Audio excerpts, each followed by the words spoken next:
1500 ఎకరాల్లో దేశంలోని తొలి data centre city. Hello friends, welcome back to our channel. ఊహించండి, తెలంగాణలో ఏకంగా 1500 ఎకరాల్లో దేశంలోని తొలి డేటా సెంటర్ సిటీ నిర్మాణం. వేలాది ఉద్యోగాలు, లక్షల కోట్ల పెట్టుబడులకు అవకాశం. ప్రపంచ దిగ్గజం కంపెనీలు హైదరాబాద్ వైపు పరుగులు. అసలు డేటా సెంటర్ సిటీ అంటే ఏమిటి? అది సాధారణ ఐటీ పార్క్ అంటే ఎలా భిన్నం? ఈ ప్రాజెక్ట్ వల్ల నిజంగానే యువతకు భారీ ఉద్యోగాలు వస్తాయా? ఏ కంపెనీలు రానున్నాయి?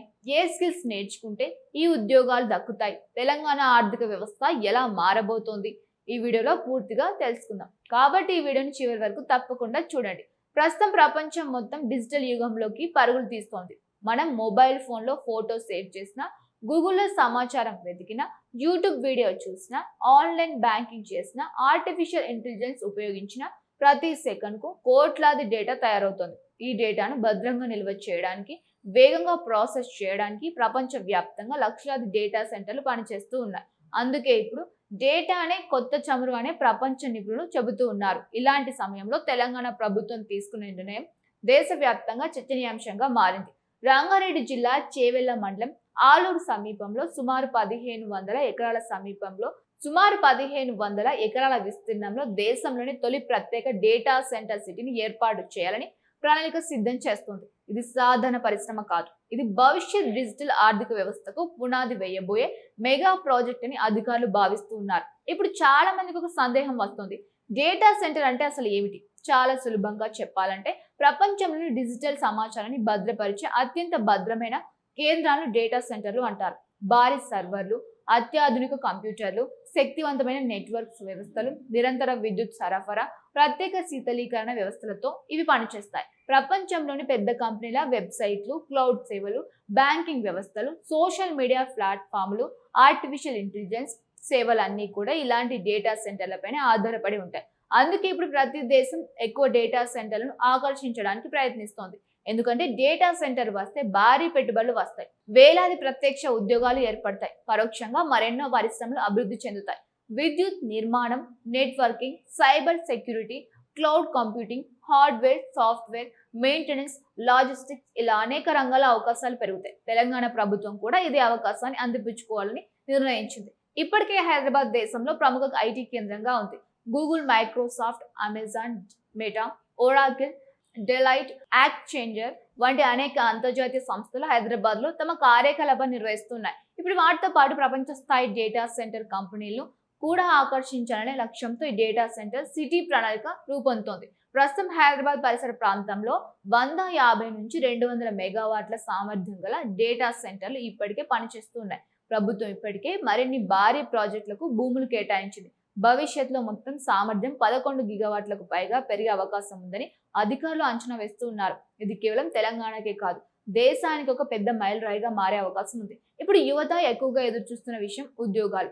ఈ ప్రాజెక్ట్ పూర్తయితే కేవలం సాఫ్ట్వేర్ ఉద్యోగాలే కాదు, data centre operations, network engineering, cloud administration, cyber security, electrical maintenance, mechanical systems, cooling technology, facility management, security services, technical support, data monitoring, artificial intelligence, infrastructure ఇలా అనేక రంగంలో అవకాశాలు పెరిగే అవకాశం ఉంది. అందువల్ల ఈ వార్త యువతకు ఎంతో ముఖ్యమైనది. అయితే ఇలాంటి భారీ డేటా సెంటర్లకు విద్యుత్ మరియు నీరు అత్యంత కీలకం.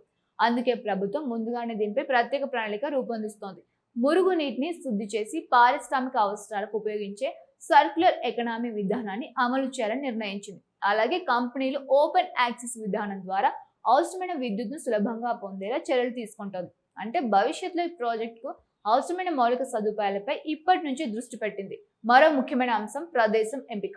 శంషాబాద్ అంతర్జాతీయ విమానాశ్రయానికి సమీపంలో ఉండడం, ఇప్పటికే ఐటీ మరియు పారిశ్రామిక మౌలిక సదుపాయాలు అభివృద్ధి చెందడం, రహదారి కనెక్టివిటీ బాగుండడం, ఫైబర్ ఆప్టిక్ నెట్వర్క్ అందుబాటులో ఉండడం వంటి కారణాలతో ఈ ప్రాంతం డేటా సెంటర్ సిటీకి అనుకూలంగా మారింది. ప్రపంచ స్థాయి పెట్టుబడిదారులు కూడా ఇలాంటి మౌలిక సదుపాయాలనే ముందుగా పరిశీలిస్తారు. ఇప్పుడు ఒక ప్రశ్న, ఈ ప్రాజెక్ట్ వల్ల సాధారణ ప్రజలకు ఉపయోగం ఏమిటి? సమాధానం చాలా స్పష్టంగా ఉంది. పెట్టుబడులు పెరిగితే ఉద్యోగాలు పెరిగితే స్థానిక వ్యాపారాలు అభివృద్ధి చెందుతాయి. రియల్ ఎస్టేట్ రంగం బలోపేతం అవుతుంది. రవాణా, హోటల్స్, రెస్టారెంట్లు, విద్యా సంస్థలు, నైపుణ్య శిక్షణ కేంద్రాలు, చిన్న వ్యాపారులు కూడా లాభపడతారు. అంటే ఒకే ప్రాజెక్ట్ అనేక రంగాలకు ఊపిరి ఇస్తుంది. అయితే యువత ఇప్పుడు నుంచే సిద్ధం కావాలి. భవిష్యత్తులో డేటా సెంటర్ రంగంలో అవకాశాలను అందిపుచ్చుకోవాలంటే cloud computing, networking, Linux administration, cyber security, data centre infrastructure, artificial intelligence, virtualisation, storage technologies వంటి రంగంలో నైపుణ్యాలు పెంచుకోవాలి. రాబోయే సంవత్సరాల్లో ఇవే అత్యధిక డిమాండ్ ఉన్న నైపుణ్యాలుగా మారే అవకాశం ఉంది.